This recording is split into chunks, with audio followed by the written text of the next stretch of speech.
Everyone has a story. Stories have power. They help us understand.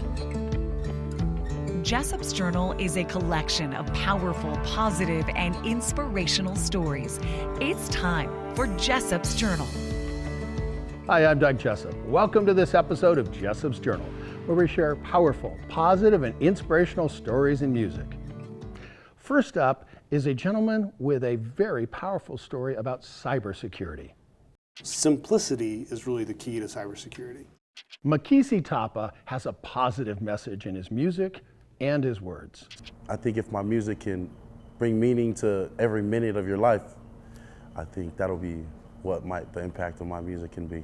There are certain stories that deserve to be told. They're inspirational stories that I call the caring stories. October 1963. Ogden Police Detective Sergeant Marshall White was shot and killed while trying to talk a suspect into surrendering his weapon. He was the first black officer killed in the line of duty in Utah. His son, Ronald White, was 6 years old. Of course, don't forget one of my favorite projects, Objects with Stories Are Treasures Remembered.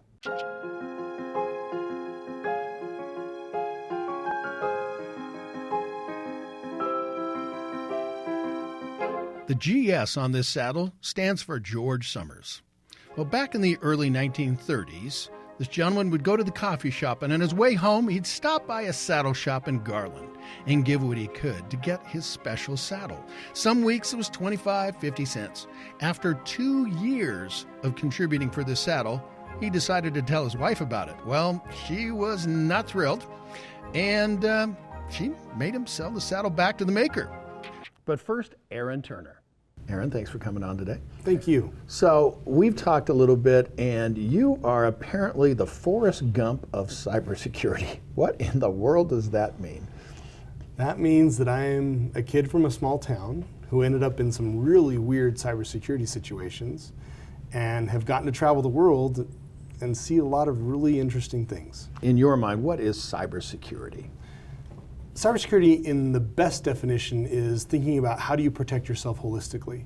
Just like you have good locks on your doors and making sure that you've locked your windows and everything, how are you making sure that your digital life is properly secured in a way where bad things don't happen to you at a personal level?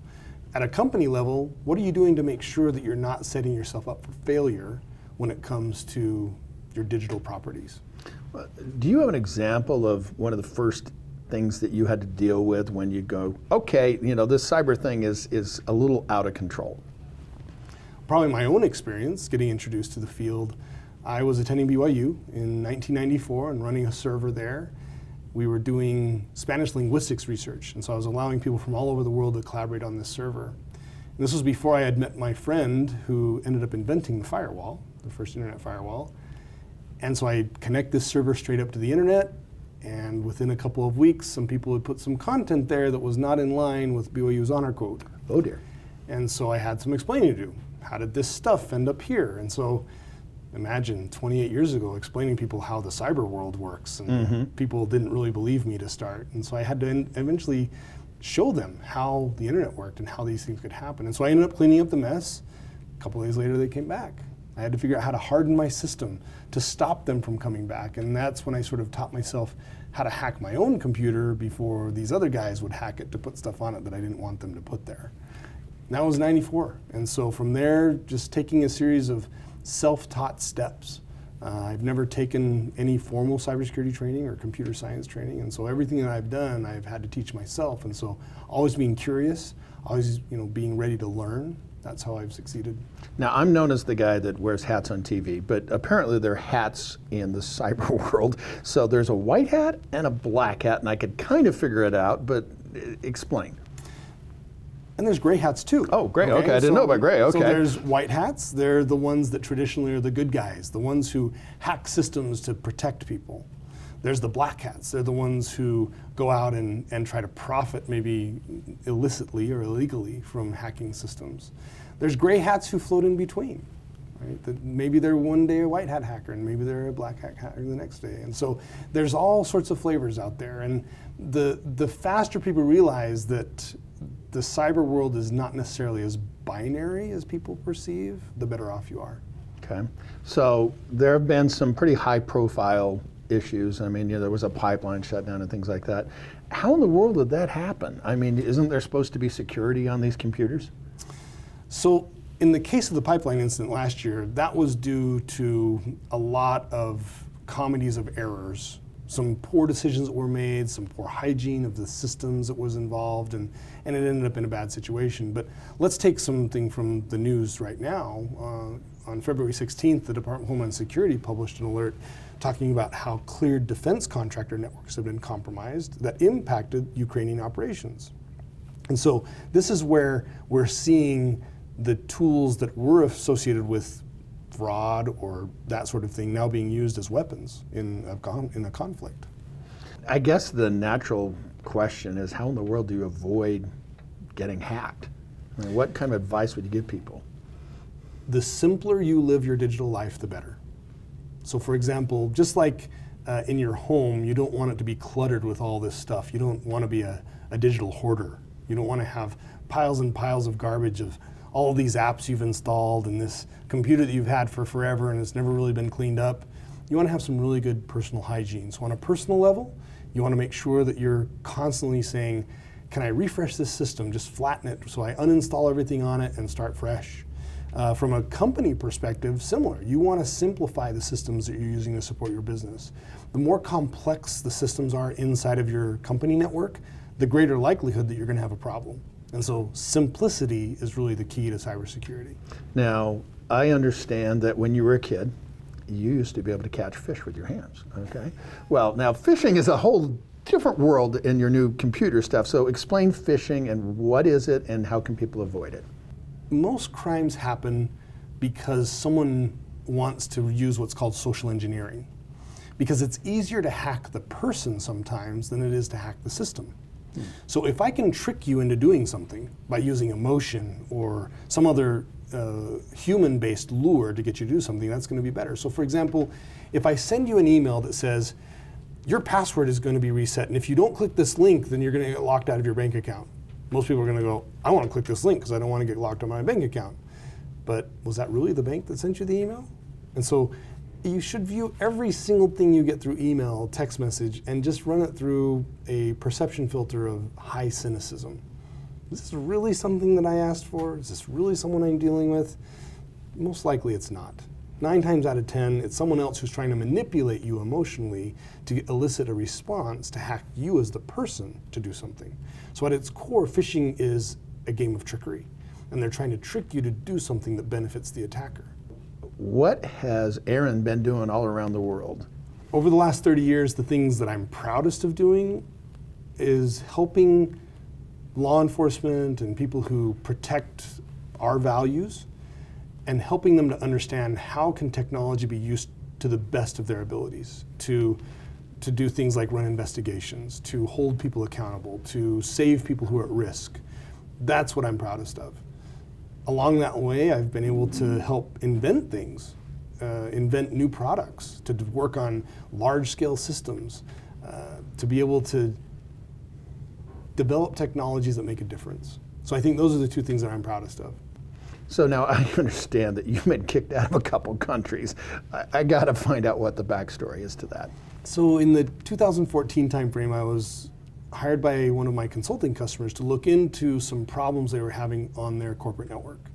They were concerned about the loss of some sensitive intellectual property. These were secret formulas involving different types of chemicals that they were developing, different industrial processes. And they couldn't account for why this certain company in China was ending up with stuff that looked a lot like theirs. And so I was sent over to China and was doing some research there in Shanghai and Nanjing. And when I was there, I uncovered a fairly elaborate way that the Chinese government was gaining access to this company's network. And by doing so, my discovery resulted in my invitation to leave. Oh dear. Which is better to be asked to stay. So how do you want to leave your mark? I would like to be remembered as someone who made a real positive difference in the world of cybersecurity. And that's been my goal for the last 30 years, and hopefully I can keep doing it for some more. Well, thank you so much for coming on Jessop's Journal. Thank you.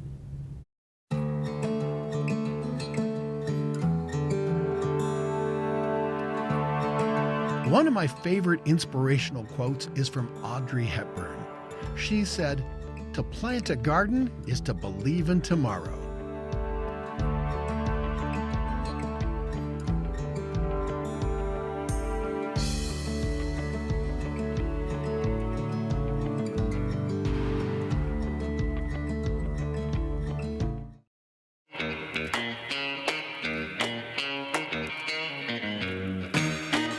Everyone has a story, and sometimes those stories are told through music. It's time for Jessop's Jukebox.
In the cybersecurity world, there's black hats and white hats. So I figured, what the heck? I'm gonna wear my white hat. This one is called the Bailey Blanco.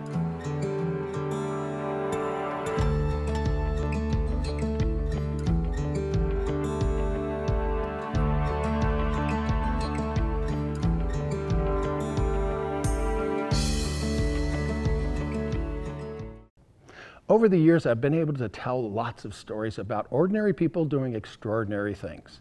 These stories deserve to be seen again, so we're opening the vault to the caring stories. He was a black sergeant detective from Ogden City. He was Dad. October 1963. Ogden Police Detective Sergeant Marshall White was shot and killed while trying to talk a suspect into surrendering his weapon. He was the first black officer killed in the line of duty in Utah. His son, Ronald White, was 6 years old. He was the president of the NAACP, the Ogden City detective. He was a Mason. He hung out at the local Golden Gloves boxing joint. Detective Sergeant Marshall White looked out for people in the community. And I'm sure he was that way to a lot of people in the neighborhood. And he was their defender, and he was a hero to me. The Marshall White Recreation Center was dedicated on the 5th anniversary of his death. Today, it's a busy place, with everyone from Head Start kids to seniors.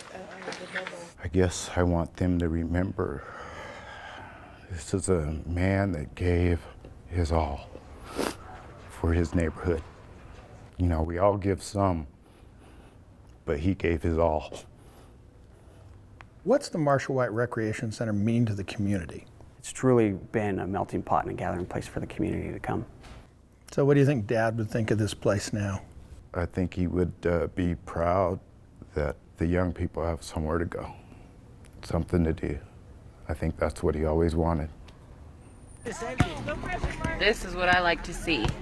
Ogden Police playing basketball with the kids.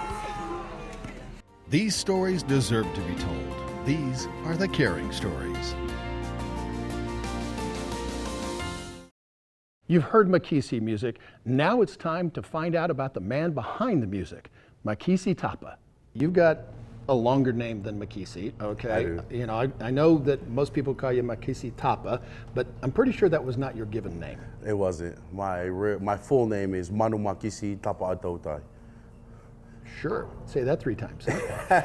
We're at a cool venue, and we had you perform music for us today, and I'm going to have you give a shout out to the people, and this is a clue, okay? So where are we today? We are in Taylorsville, Utah at Bonfire, the Kava Lounge, most epic Kava Lounge you've ever seen. Okay, there's a shameless plug. Okay, so Kava. Okay, so what is Kava? Kava is a ground up root of a plant that we grow in Tonga. And then we use it for traditional ceremonies.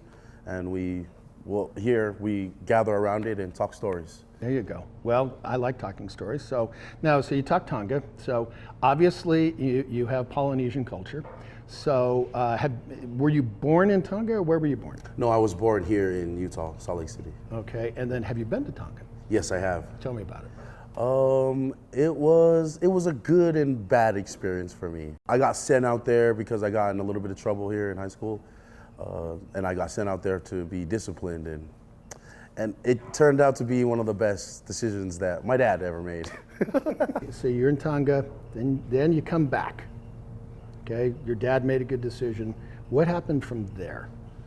I just came back and basically fell into music, and music basically saved my life as far as me choosing the right people to be around. Describe the kind of music that you perform. It leans a lot towards reggae. That's the kind of music, but I try and change it up as much as I can.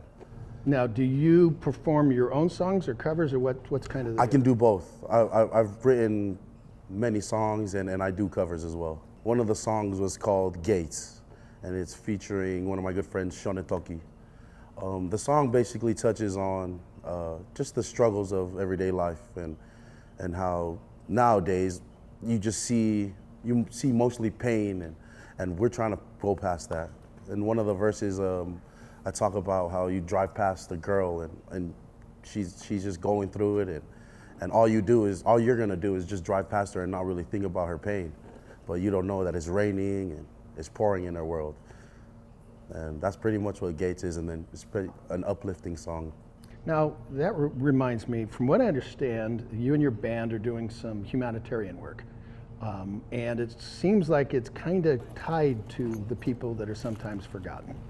Yeah. We try to feed the homeless as much as we can, basically on Saturdays. So if you guys here, come and help us. Yeah. Second South. We just try to give back, because I feel like we all felt that feeling of not having anything and not having help. So I just want to give that back. Well, me and my crew, we want to give that feeling back to people that feel hopeless. You know what I'm saying? You met a young woman, and then you have a young girl. I do. Okay, so tell me about your family. I'm married to Sehe Lasa Vakalai Tapa Atautai. We have a daughter named Fae Kivavau Tapa Atautai. They're just everything to me. Yeah. Now, Fae, from what I understand, is named after someone very special. She's named after my mom. The best lady I've ever known. Well, the one performance that I think she would really be honored to be a part of is the one that had your daughter and the rest of your family. Yeah. So now that one was in a different language. Yes. So I'm presuming that was Tongan. Yeah. Okay, what was it called and what does it mean? The song is called Fola Fola, and it's basically about the story of Noah. And the song is asking, God tells Noah, to do his job and make the ark. And the song basically calls for us asking Noah to leave the door open for us to wait, before the flood comes. Sounds like that your faith is extremely important to you. Oh, definitely, definitely. That's what gets me through every day.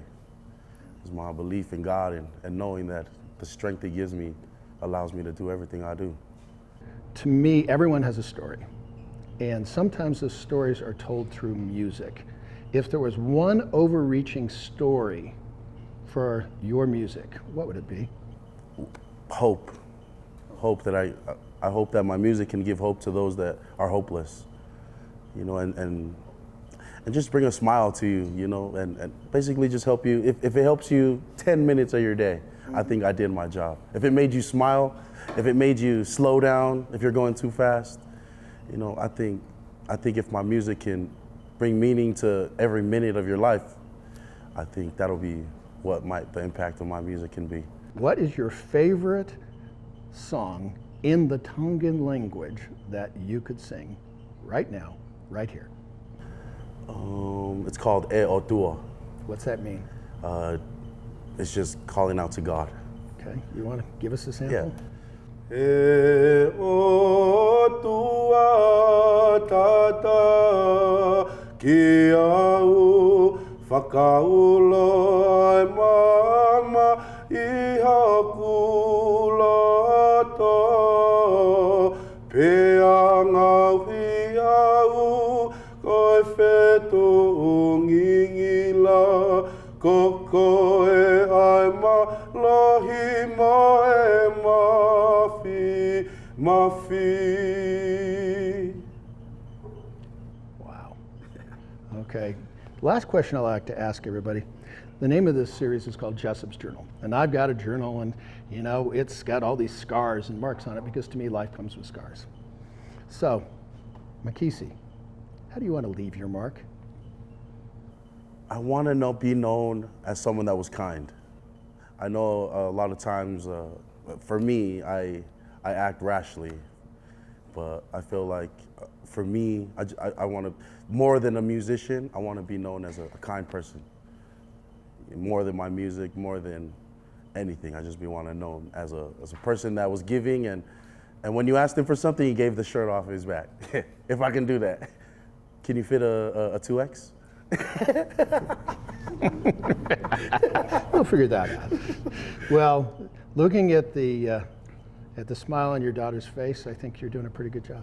Yeah, thank you, I appreciate it. You see me every Sunday in the ABC4 News at 10 p.m. with a positive news feature called Utah Success Stories. A lot of my news stories are a combination of dirty jobs and how it's made. If you're a business owner with an interesting story to tell, put me to work. Now, these stories aren't for everybody. It's got to be a good fit for both sides. Full disclosure, we do charge a fee to cover production costs and social media exposure. For more information, email me at doug@dougjessup.com. Utah Success Stories.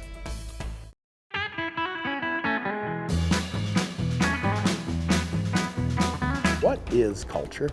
Culture is how we identify with our family. It's how you and I communicate on some level, correct? Because we always are, as we're communicating with each other, we're looking for common ground. Right. And we find common ground through our culture a lot of times.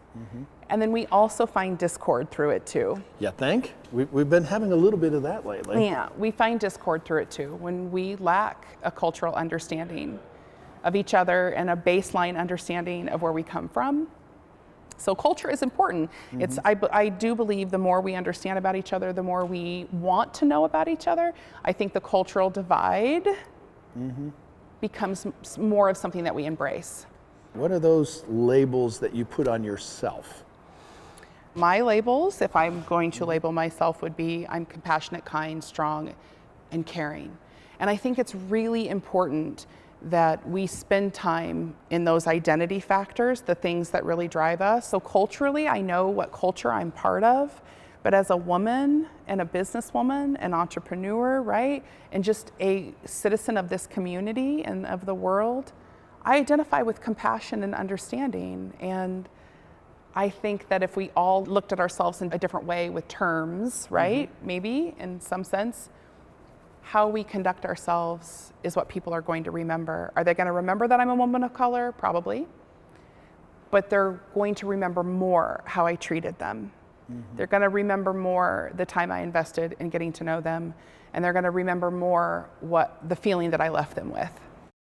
Everyone has a story. Objects with stories are treasures remembered.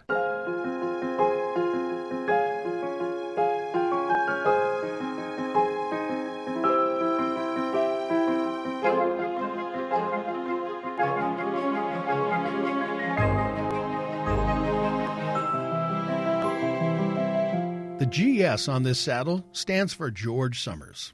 Well, back in the early 1930s, this gentleman would go to the coffee shop, and on his way home, he'd stop by a saddle shop in Garland and give what he could to get his special saddle.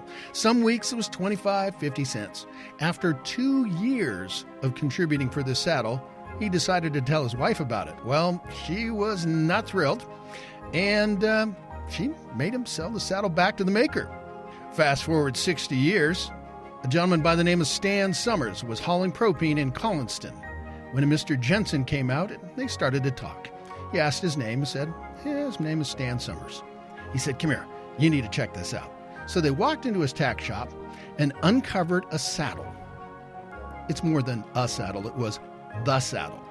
And he had a silver gaucho on the back and uncovered this GS. Had an emotional moment there. Made him an offer of the saddle, and end up that Stan gave it to his father a couple years before he died. And here's the fun part. That saddle, it went back into the barn that the grandfather built because it just happens to be the house that Stan Summers lives in. The saddle he never sat in, but the home his grandson lives in and appreciates it every day. Everyone has a story.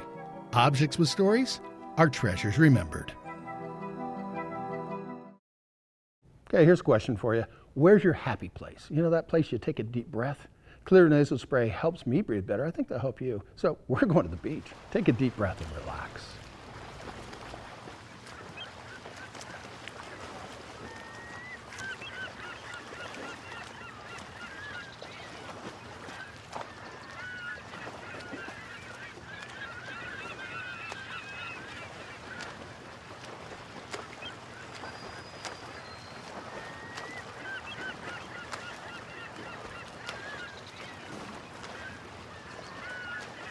Thanks for watching this episode of Jessop's Journal. Could I ask you a favor? Please help spread the word about this show. It's a 30-minute collection of powerful, positive, and inspirational stories seen weekly on TV as well as online at jessopsjournal.com. Everyone has a story. Yes, you have a story.